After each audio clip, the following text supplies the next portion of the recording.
제가 봉독하겠습니다. 의인들의 구원은 여호와로부터 오나니 그는 환난 때에 그들의 요새이시로다. 여호와께서 그들을 도와 건지시되 악인들에게서 건져 구원하심은 그를 의지한 까닭이로다. 아멘.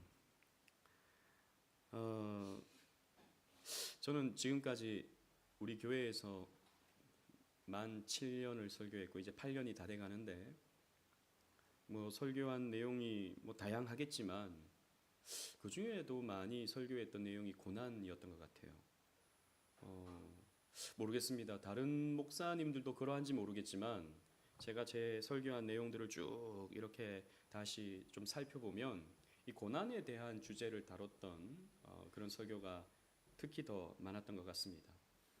그런데 이번 또 수요밤 예배 시리즈 설교에서 또 이 고난에 대해서 좀 다뤄보려고 합니다. 왜냐하면 성경이 고난에 대해서 많이 다루고 있기 때문이에요. 여러분, 교회마다 요즘에는 좀 그런 게 좀 적어지고 있는데 옛날에 교회 간판 옆에다가 플래카드 막 걸어놓고 그 입구에 안내판에 막 이런 거, 예수 믿으면 행복해집니다. 예수 믿으면 형통합니다. 예수 믿으면 복 받습니다. 이런 거 많이 전도지라든지 교회에 플래카드로 이렇게 붙여놓은 건 여러분 많이 보셨을 겁니다. 물론 행복해지죠. 저는 행복해요. 그리고 저는 복을 받았죠. 또 형통합니다. 그런데 여러분, 그게 표면적으로 과연 그러한가? 그렇지 않다는 거죠. 성도에게 나타나는 표징은요, 사실 성경에서 드러나는 성도의 표징은 고난입니다. 고난이에요. 믿는 자는 고난을 받습니다. 예수님께서도 그 공생의 기간 동안에 자주 말씀하셨습니다. 너희가 앞으로 고난을 받을 것이다. 너희가 내 이름 때문에 핍박을 받을 것이다. 너희가 나 때문에 세상에 미움을 받을 것이다. 라고 하는 이런 고난에 대한 예언의 말씀을 많이 해주셨죠. 그리고 성경의 인물들을 우리가 앞으로도 쭉 살필 텐데 한 8, 9번 정도로 고난 당했던 믿음의 사람들에 대해서 우리가 말씀을 쭉 살필 텐데, 여러분, 성경 인물 가운데 고난 없는 자가 없었습니다. 성경 인물 가운데, 특히 하나님께 쓰임 받았던 인물들 가운데 누가 고난이 없었습니까? 다 고난이 있었어요. 그리고 우리가 실존적으로도 이 땅을 살아가는 동안에는 우리가 고난을 겪죠. 크고 작은 고난들이 있습니다. 물론 심한 고난을 당하는 분도 있고요. 또 가벼운 고난을 당하는 분이 있죠. 여러분, 가벼운 고난이라 하더라도 내가 당하잖아요. 힘듭니다. 여러분, 남이 시대가 어떻고 남이 어떤 고난을 당하고 이것도 여러분 참 마음 아픈 일이지만 내 신발에 돌 하나 들어간 것도 괴로운 게 우리예요. 그렇지 않습니까? 우리가 그런 고난들을, 큰 고난, 작은 고난들을 계속 반복해서 겪게 된다는 것이죠. 그래서 제가 이번 시리즈 설교 가운데 고난에 대해서 우리가 쭉 살필 텐데, 사실 책에 있는 내용을 제가 좀 정리해서 여러분들에게 설교하게 되는 겁니다. 이 책은 원서예요, 원서. When trouble comes, 그러니까 트러블, 문제가 찾아왔을 때, 이런 거죠. 원래 제목이 고난이 찾아왔을 때, 이런 책 제목입니다. Feel like him. 이분에 대해서는 좀 이따 또 설명하겠고요. 이 번역된 책이 그들도 우리처럼 괴로워했다. 사실 원 제목하고는 조금 차이가 있어요. 그들도 우리처럼 괴로워했다. 그래서 이 시리즈 설교의 초점은 뭐냐? 나도 인생이 참 괴로운데, 어떤 부분에서 참 힘든 게 끝나지 않는데, 사실 믿음의 사람들도, 성경의 인물들도 그들도 우리처럼 괴로워했었다라는 거죠. 여기 룻, 다윗, 엘리야, 이사야, 예레미야, 마리아, 예수님, 바울, 이런 인물들에 대해서 우리가 시리즈로 말씀을 살필 텐데, 이 책을 쓴 이 필 라이큰 목사님은 미국의 유명한 대학, 기독교 대학인데 휘튼 대학교의 총장입니다. 그러니까 똑똑한 분이세요. 또 뿐만 아니라 목사님으로서 필라델피아 제10장로 교회의 담임 목사님이에요. 원래 이 10장로 교회 필라델피아 제10장로교회 담임 목사님이 몽고메리 보이스라는 아주 유명한 목사님이신데, 그분이 얼마 전은 아니죠, 한 십몇 년 전에 돌아가셨고, 그 다음에 이제 그 교회 담임 목사님으로서 사역하고 있는 우리 개혁주의 교회, 개혁주의 목사님으로서 우리 시대에 가장 활발하게, 가장 탁월하게 사역하시는 그런 목사님이다라고 여러분들이 생각하면 되겠습니다. 이분의 신학적 색깔은 분명해요. 개혁주의입니다. 이런 목사님이 이런 책을 쓰고 또 우리 한국에게도 번역이 되고 해서 또 여러분들에게도 소개할 겸, 제가 설교해도 되지만 또 이런 유명한 목사님의 설교를 가지고 또 제가 각색해서 또 여러분들에게 또 전해주는 것도 나름 또 의미가 있지 않습니까? 그래서 이번에 이 시리즈로 함께 설교를 나눠보고자 합니다. 이 목사님이 이 책을 쓰게 된 계기가 있어요. 왜냐하면 심각한 고난이 찾아왔기 때문입니다. 이분이 사랑하고 아끼는 지인이 있었는데 구체적으로 그 일에 대해서는 밝히고 있진 않아요. 그런데 굉장히 아끼고 사랑하는 지인이 너무 힘든 고난을 당한 거예요. 그걸 보면서 이 목사님이 이렇게 기도를 했답니다. 주님, 그녀는 너무 어립니다. 여자였던 것 같아요. 그녀는 지금 자기에게 무슨 일이 일어나고 있는지도 이해하지 못합니다. 주께서 주기로 선택하신 그 어떤 고통이라도 제가 대신 지게 하여 주옵소서 라고 이렇게 기도하신 거예요. 목사님이 예수님의 이름으로 기도합니다. 그러니까 너무 힘들어하니까 저 짐을 제가 좀 대신 질 수 있도록 하나님 인도해 주세요 라고 이렇게 기도하신 거예요. 아주 그냥 목사님으로서 점잖게 기도한 거죠. 멋있게 기도한 거예요. 근데 대부분 그런 기도는 그냥 멋있다고 생각하지 진짜 그렇게 응답될 거라고 생각하는 거죠. 그렇지 않습니까? 그런 기도 잘 안 하는데 이 목사님이 어떻게 그렇게 기도한 거예요. 근데 이 목사님도 그 기도가 응답될 거라고 생각 안 했는데 실제로 몇 달 뒤에 걸쳐서 그 지인의 그 고통은 점점 더 가벼워지고 이 목사님에게는 큰 슬픔이 찾아온 거예요. 학교에서 일어난 일 때문이라고 자세하게는 말하지 않는데 그런 역할에서 관계가 완전 깨어져 버린 거죠. 신뢰관계가 완전히 깨어져 버린 거죠. 게다가 이 목사님에 대해서 공격이 그런 일들 우리가 있지 않습니까? 어떤 학교에서든 교회에서든 신뢰가 깨어져 버리면 그 사람의 인격에 대해서 막 공격하는 이런 일들이 있었던 거죠. 그러면서 사람들에게 오해와 실망을 주는 그런 일들이 일어났던 것입니다. 그래서 이 목사님이 여러 가지 일들을 겪었는데 그런 상황 속에서 이렇게 고백합니다. 잘 들어보십시오. 급기야 하나님께서 나를 과연 사랑하시는 건지 아닌지 씨름하기 시작했다. 아니, 신학 박사인데 필라델피아의 가장 유서 깊은 장로교회 목사님인데, 개혁주의 목사님인데 하나님이 과연 나 사랑하는 거 맞나? 이런 의심이 들기 시작했다는 거예요. 또 하나님의 약속을 읽으며 내가 자격이 있는지도 의심했다. 내가 과연 총장할 자격이 있나? 내가 과연 목사할 자격이 있나? 라고 하는 것도 의심했다는 거죠. 또 주를 의지하는 데에도 어려움을 겪고 있었다. 이 모든 염려, 걱정 맨날 설교하면서 하나님께 맡기십시오. 하나님이 하십니다. 라고 설교했는데 내가 정말 주를 의지하는 것도 쉽지 않구나. 라고 하는 것도 이 목사님이 생각이 들더라는 거죠. 게다가 마침내 나는 하나님께서 나를 구원하시리라는 것을 확신하지도 못했다. 여기서 구원은 천국 못 간다 이 말이 아니고 사실은 이런 어려움 속에서 나를 건져 주실 것이라는 확신을 가지지 못하겠더라는 거죠. 그러면서 바닥으로 치는 그런 소용돌이가 치고 있는 그런 상황 속에서 혼잣말로 이런 말을 자기도 모르게 되뇌이고 있더라는 거죠. 자기도 모르게 사람들이 왜 자살하는지 알겠어. 그들도 이런 마음이었을 거야. 그것만이 유일한 탈출구처럼 보여. 이런 말을 목사님이 자기도 모르게 이렇게 읊조리고 있더라는 것이죠. 우리 시대의 가장 훌륭한 목사님이라고 칭송받는, 우리 시대 가장 탁월한 개혁주의 목사님이라고 존경받는 이 목사님의 솔직한 고백입니다. 자살 충동까지도 느끼는 거예요.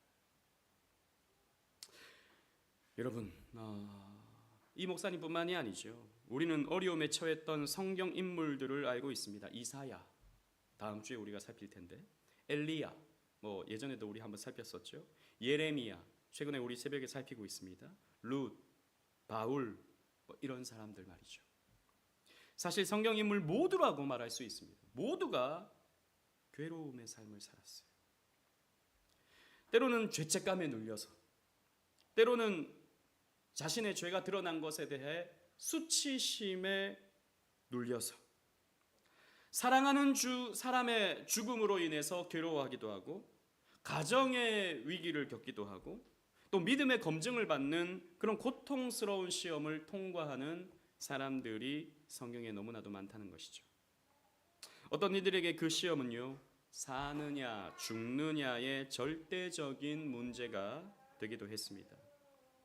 여러분, 그래서 우리가 이런 내용들을 살피면서 궁극적으로 이 시리즈 설교를 통해서 제가 여러분들에게 들려주고 싶은 것은 하나님께서 그들을 어떻게 도우셨는가에 대해서 우리가 좀 살피길 원합니다. 하나님께서 그들을 어떻게 도우셨는가, 또 참된 믿음을 가진 그들에게 변화를 가져온 것은 무엇이었는가. 그런 고통스러운 상황 속에서 정말 자살 충동을 느끼는 그런 상황 속에서도 변화 줄 수 있었던 계기가 무엇이었는가.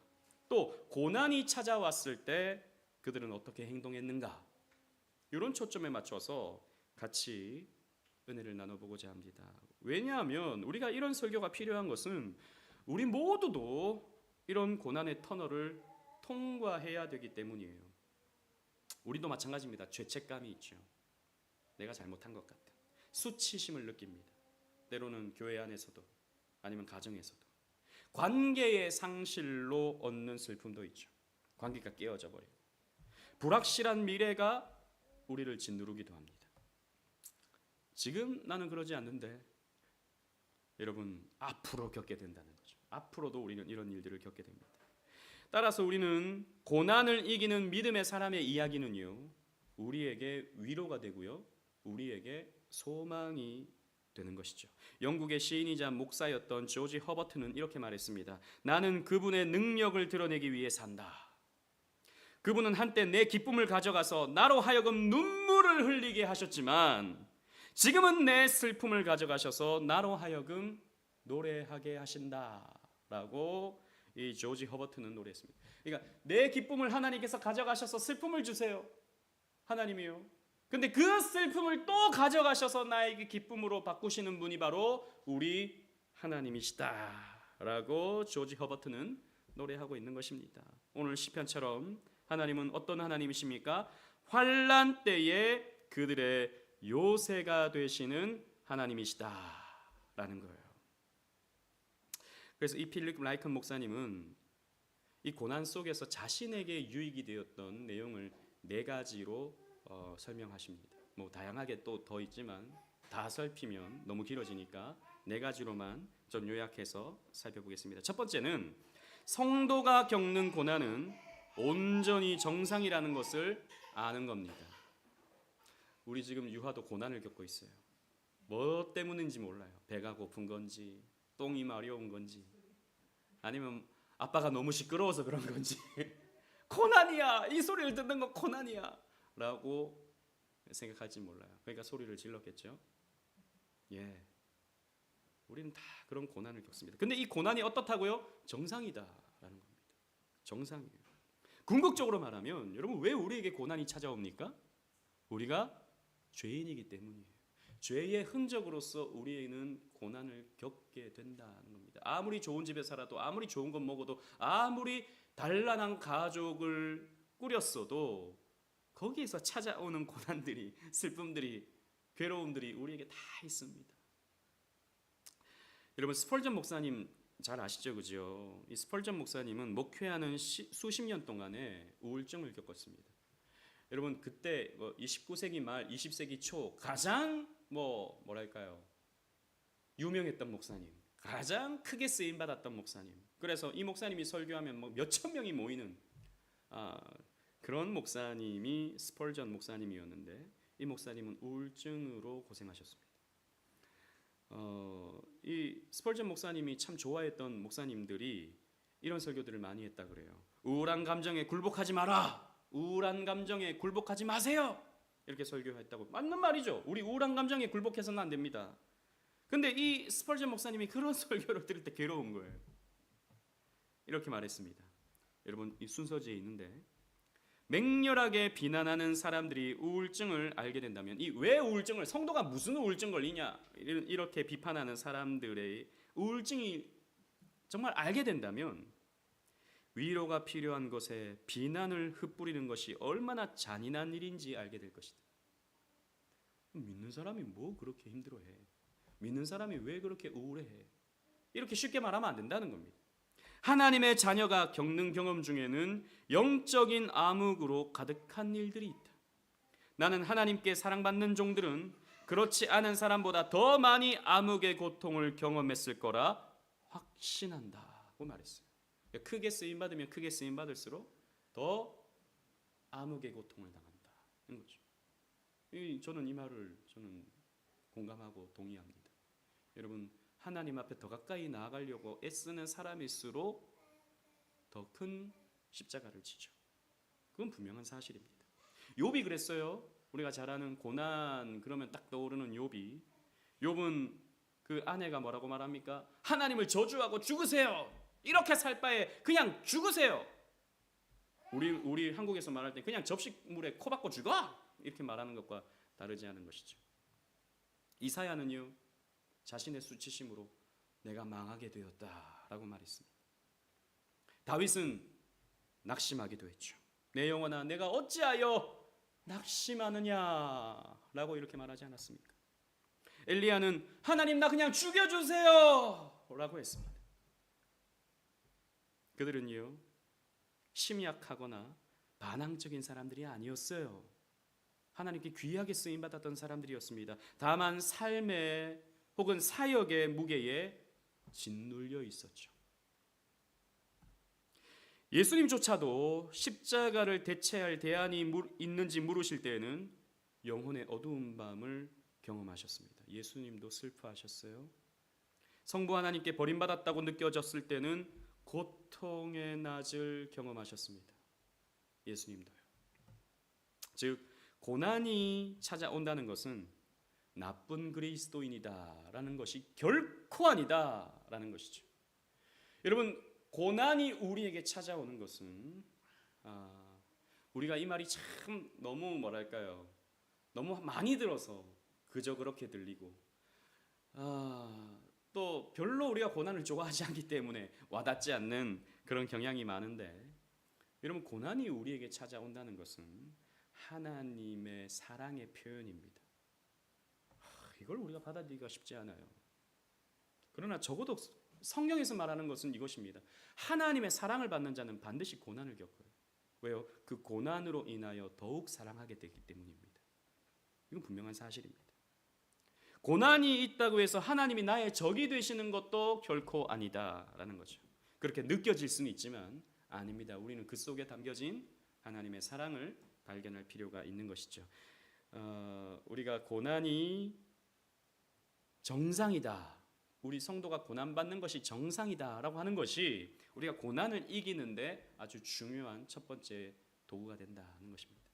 그리고 필립 라이큰 목사님, 이건 라이큰 목사님의 개인적인 경험입니다. 성경에 있는 첫째, 둘째 이렇게 하는 게 아니고 정상적인 일상을 살려고 애쓰는 것이 우리에게 필요합니다.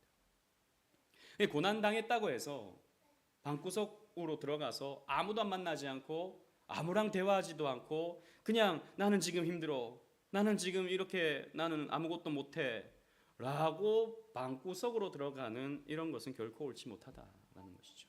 정상적인 일상을 살려고 애쓰는 것이 우리에게 필요하다라는 거죠. 힘들다고 놔버리고 힘들다고 안 하고, 아니요, 힘드니까 해야 되는 거예요.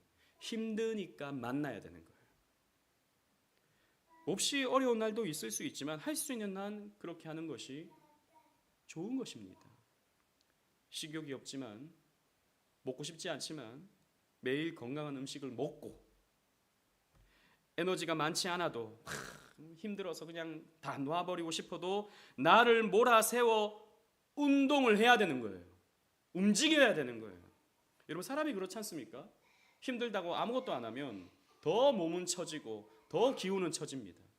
그러나 해야 할 일을 하고 일상을 살아내면 그 일상의 바쁨 때문에 그 힘든 걸 잊어버리는 경우가 우리가 많다고요. 이건 그냥 우리가 살아가면서 얻게 되는 지혜라고 볼 수 있죠. 이 목사님은 연주회를 막 가고 콘서트에 가보고 야구 게임을 보고 가족들과 식사를 하는 일상생활을 의지를 가지고 살아가는 겁니다. 의지. 그렇게 하기 싫어도 요즘에 우리 사회가 자꾸 이런 힘들어하는 사람들에 대한 배려를 우리가 많이 강조하다 보니까 힘들면 그냥 내버려 두는 경향이 많아요. 그렇죠? 뭐라고 말합니까? 내가 힘들다고요. 그러면 우리 더 이상 할 말이 없어요.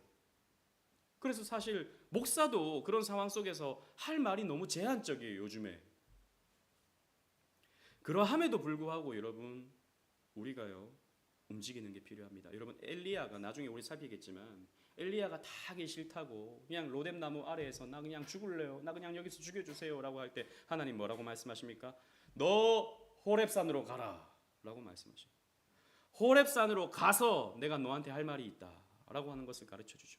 그러니까 호렙산으로 가야 되는 거예요. 호렙산으로. 어쨌든 일어나서 호렙산으로 가다 보니까 왜 이렇게 더워? 광야를 지나는 상황 속에서 왜 이렇게 목말라? 자기가 경험했던 그 이스라엘 백성들이 자기를 반대했던 그 고통은 잊어버리는 거예요. 당장 내 머리 밑에 이 떼약볕이 더 고통스러운 거예요. 그러면서 자기가 왜 그렇게 힘들었는지 그 힘든 것은 또 잊어버리는 거예요. 다른 힘든 것 때문에. 이런 게 우리에게 필요하거든요. 또 하나님이 그 엘리야에게 먹을 것을 주잖아요. 떡을 구워서 주시고 마실 물을 주시고 자 먹어 마셔 나 먹기 싫어요 나 안 먹을래요 이러면 더 기운 없어지고 더 하기 싫어지고 더 깊은 침륜에 빠진다는 거죠. 여러분 일상을 사는 게 중요합니다. 평범한 일상을 살아내는 것이 우리에게 필요한 거예요. 여러분 이렇게 연주회 가고 콘서트 가고 야구 게임 보고 가족과 식사를 하고 이 모든 것이요 하나님께서 우리의 인생의 번성을 위해 주신 하나님이 디자인하신 것들입니다. 우리에게 이런 것들이 필요해요. 이런 것들을 통해서 우리는 회복되기도 합니다. 특히 규칙적인 운동이 시선을 문제로부터 멀어지게 만들 수 있다는 것입니다. 그래서 운동을 하는 것, 힘들 때 오히려 운동을 하는 것. 운동은 자신을 신체적으로, 감정적으로 건강하게 만들 수 있는 것이죠. 그리고 셋째로 친구들에게 자신의 상황을 나누는 것이 도움이 될 것입니다. 뻔한 이야기이긴 하죠. 그러나 이 목사님의 경험담을 우리가 지금 나누는 거니까 편하게 이야기를 나눌 수 있는 친구가 있다는 것은 그리고 함께 마음을 나누어 줄 사람이 있다는 것은 참으로 복된 일입니다. 여러분들에게는 누가 있나요? 좀 마음을 편하게 나눌 수 있는 그런 친구가. 저는 가만히 생각해보면 좀 없는 것 같아요. 그런 친구가 없는 것 같아요. 옛날에는 그래도 이제 부교육자 생활할 때는 목사님들이 많으니까 그냥 거기서 그냥 농담하고 그냥 이런저런 얘기하고 근데 나이가 들면 들수록 더 혼자가 되기도 하는 것이죠. 그러면서 또 점점 내 속마음을 얘기하기가 쉽지 않을 수 있죠. 그래서 참 마음을 터놓고 이야기할 수 있는 사람이 있는 사람은 참 복이 있다. 그런 생각이 들기도 합니다. 그런데 하나님이 우리에게 그런 친구들을 주시죠. 교회를 통해서 하나님이 우리에게 주시는 겁니다. 우리는 교회라고 하는 울타리가 있습니다. 저는 정말 간절히 바라는 것은 이것도 사실 아직도 부족하고 또 쉽지 않은 일이지만 우리 교회가 가족과 같은 정말 힘겨움을 함께 터놓고 이야기할 수 있는 그런 친구 같은 교회가 되기를 저는 간절히 소망합니다. 그렇게 돼야 되는 것이죠. 그래서 우리가 코이노니아 때 때로는 우리 성도님들 가운데 자기 삶의 어떤 깊은 부분을 이야기하는 분들이 우리 교회도 간혹 있잖아요. 그런 분들과 함께 이야기를 들으면서 함께 마음 아파하고 함께 기도하고 함께 격려하는 이런 모습들이 우리 교회 가운데 이루어질 필요가 있는 것이죠. 그래서 사도 바울도 약한 것을 자랑하라고 했지 않습니까? 자기의 약한 것을 드러내고 자랑하는 이런 모습들이 우리에게 필요한 거예요. 그러나 이것도 쉽지 않은 분들이 있습니다. 성격상 그런 것들을 이제 쉽게 말할 수 없는 분들이 또 있죠. 또 혹은 교만해서 말 못하는 분들이 있습니다. 자기는 언제나 잘 돼야 되고, 자기는 언제나 성령 충만해야 되는 모습을 보여주고 싶은 이런 분들은 자기의 약한 모습을 드러내는 것을 자존심 상해할 수 있는 것이죠. 그건 교만입니다.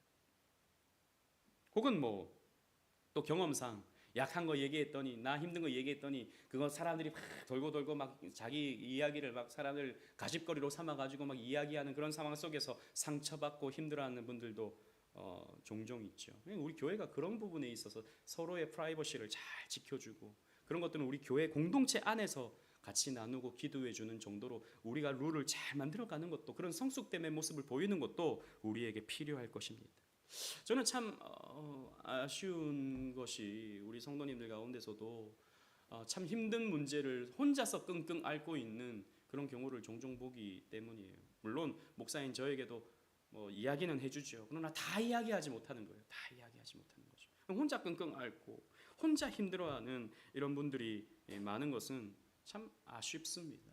물론 제가 그만큼 신뢰를 주지 못해서, 또 우리 교회가 그만큼 신뢰를 주지 못해서 그런 거일 수도 있겠지만, 여러분 어쨌든 우리는요, 자신의 힘든 부분을 같이 나눔을 통해서 회복될 수가 있는 것이죠. 그리고 마지막으로, 이게 궁극적입니다. 하나님의 말씀이 우리에게 도움이 됩니다.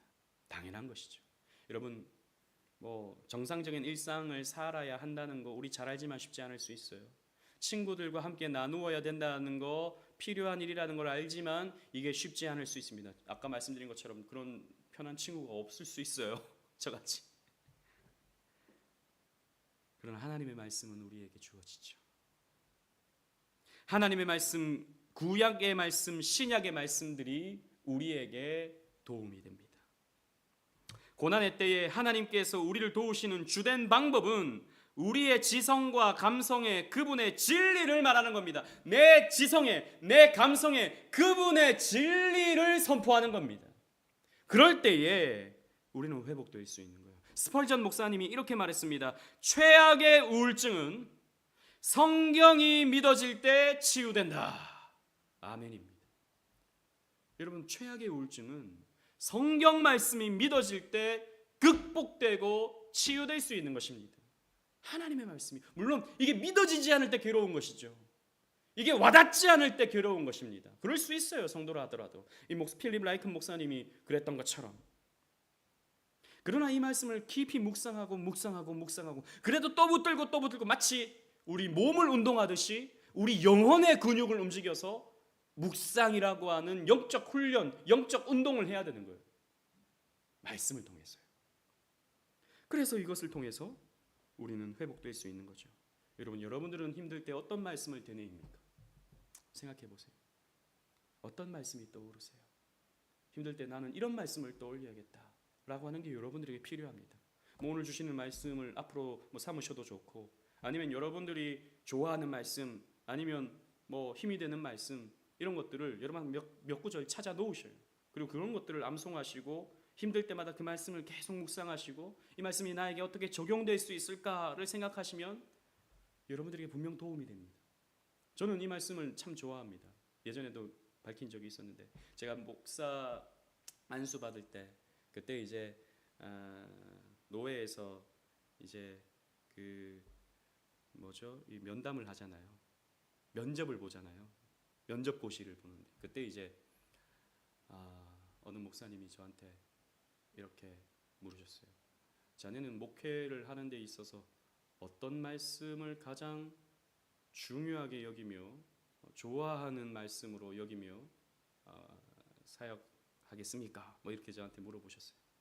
그때 제가 이렇게 답을 했습니다. 저는 로마서 8장 28절 말씀, 하나님을 사랑하는 자, 곧 그 뜻대로 부르심을 입은 자들에게는 모든 것이 합력하여 선을 이룹니다 라고 하는 말씀을 제 가슴에 새기고 사역하겠습니다 라고 제가 그렇게 답을 했습니다. 왜냐하면 제가 암송하는 구절이 몇 구절 없는데 그 말씀을 암송하기도 했고, 실제로도 저는 그 말씀을 너무 좋아하기 때문입니다. 모든 것이 합력하여, 좋은 일이든 슬픈 일이든 기쁜 일이든 괴로운 일이든 그 모든 것이 협력하여 나의 구원을 이룬다, 나의 선을 이룬다 라고 하는 이 말씀을 내가 붙들 때, 오늘의 이 힘겨움이 결국에는 나의 선으로 열매 맺을 것이다 라는 것을 제가 기억하면, 생각하면 이겨낼 수 있는 힘이 생기는 것이죠. 여러분, 이런 말씀들은 여러분들이 한 구절씩 마음에 두고 살아갈 필요가 있는 것입니다. 예를 들자면 욥이 말했던 것처럼 나의 길 오직 그가 하시나니 그가 나를 단련하신 후에 내가 무엇과 같이 나온다고요? 정금같이. 지금 우리 개역 개정에서는 순금같이 나올 것이다 라고 하는 이런 말씀들이 우리에게 필요한 거예요. 지금 제가 소개하는 이 바바라 존스는 이 책에 없습니다. 예전에 한번 제가 소개했던 적이 있었는데, 이분이 쓴 유명한 책이 있어요. 지금 절판이 됐는데, 자신이 가장 고통 중에 있다고 생각하는 이들에게, 책 제목이 길어요. 자신이 가장 고통 중에 있다고 생각하는 이들에게 라고 하는 책이 있었습니다. 지금은 팔리진 않아요. 이 바바라 존스는 하나님을 신실하게 믿는 사람이었고 온 가족이 그러했습니다. 그런데 1966년, 꽤 오래전이죠. 엔지니어였던 남편이 교회 청년부 수련회 특강 강사로, 그러니까 집사님인데 청년부 수련회 강사로, 특강 강사로 초청을 받아서 수련회장으로 먼저 떠난 거예요. 나머지 가족은 따로 차를 끌고 이제 수련회장으로 가고 있는데 교통사고가 일어난 걸 본 거예요. 보니까 사고 현장에서 피를 흘리고 있는 사람을 발견했는데 그 사람이 자기 남편이었던 것이죠. 그 남편은 그날 이후로 식물인간으로 살았습니다. 여러분, 사고를 당한 것도 고통이고 세상을 떠나는 것도 고통이지만 식물인간으로 산다고 하는 것은 더 큰 고통입니다. 특히 가족이 식물인간으로 남아있다고 하는 것은 가족 모두에게 고통이죠. 그 후 얼마 있다가 둘째 아들은 미국 해병대에 지원을 했습니다. 때마침 발발한 월남전에 참전하게 되었는데 전사하고 말았어요. 얼마 지나지 않았는데 또 이런 고통을 당한 것입니다. 둘째 아들을 잃은 그 아픔이 조금 가라앉을 즈음에는 첫째 아들이 경찰대학을 졸업하고 알래스카에 근무를 하였는데 그곳에서 하나님을 내가 인격적으로 만났다라고 엄마와 통화를 하면서 엄마가 내가 위안이 된다라고 이렇게 기뻐했었는데, 그런데 얼마 지나지 않아서 이 첫째 아들은요 음주운전을 하는 차량에 치여서 또 세상을 떠나게 되었습니다. 욥이죠. 욥입니다. 두 아들을 잃은 이 여인이 가장 힘들었던 것이 주변의 위로였다고 해요. 더 힘들었다. 하나님이 너무 사랑하셔서 먼저 아들을 데려가셨나 봅니다. 그래도 또 아들이 남아있으니 얼마나 감사합니까? 아니, 첫째 아들, 둘째 아들 다 세상을 떠났는데 셋째 아들 남아있다고 감사하라고 이렇게 말하는 사람들을 총으로 쏴 죽여버리고 싶었다라고 바바라 존스는 말합니다. 두 아들 천국에서 안식하고 있으니 감사하십시오 막 이렇게 말하는 사람도 있었다 그랬대요.